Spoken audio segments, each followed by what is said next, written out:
If I could only teach my kids one lesson about building wealth through real estate, it wouldn't be how to flip houses. It wouldn't be how to buy a rental property at all. It wouldn't even be how to own apartment buildings. I teach them how to own assets that other businesses can't operate without, because that's where some of the biggest wealth in real estate has been actually created. So take a look behind me. Most people drive past buildings like this every day without giving them a second thought. But some of the wealthiest real estate investors in the world look at a warehouse or an office building like this and see something completely different. They see an asset that businesses can rely on. And that's a mindset shift I hope my kids understand early in life. For years, we've all been taught the same path. Buy a duplex, then a four-family, and then another, and maybe eventually work your way into a large apartment building. And don't get me wrong, multifamily has created incredible wealth for countless investors. It's one of the best ways to get started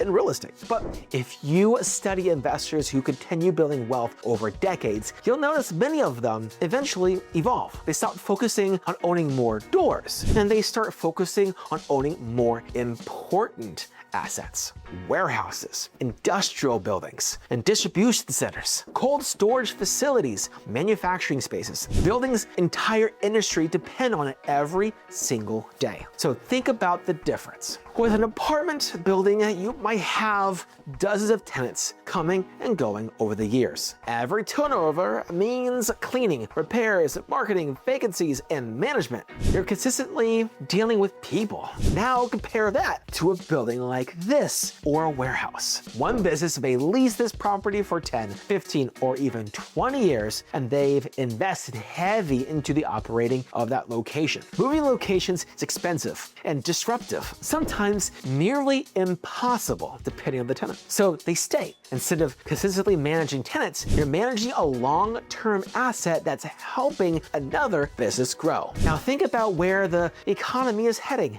Every package delivered to your home, every online order, every product sitting on a store shelf, at some point, it likely passed through a warehouse. And as e-commerce continues to grow, as companies promise faster deliveries the next day or same-day delivery, as manufacturers bring production closer to home, the demand for industrial space continues to grow because businesses simply cannot function without it. That's what makes these properties so interesting. They're not flashy, they're not trendy. Most people don't dream about owning warehouses or even office spaces. But sometimes the most boring assets create the greatest wealth. And that's another lesson I'd teach my kids. So don't chase what's exciting, what's flashy. Own what's essential. Own assets that people depend on, and own assets that businesses can't easily replace. Because when the economy changes, essential assets tend to remain very valuable. Now, does this mean everyone should skip multifamily and go buy a warehouse?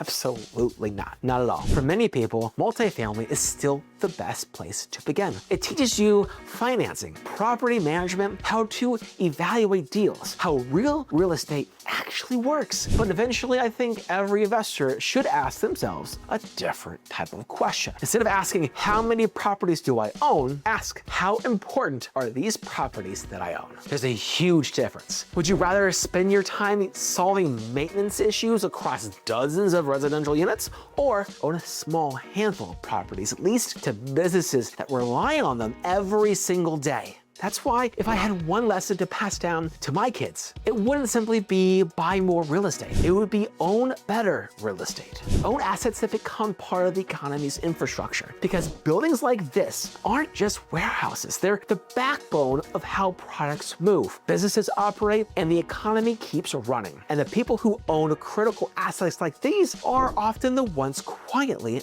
building generational wealth. That's the millionaire real estate strategy I'd want my kids to understand.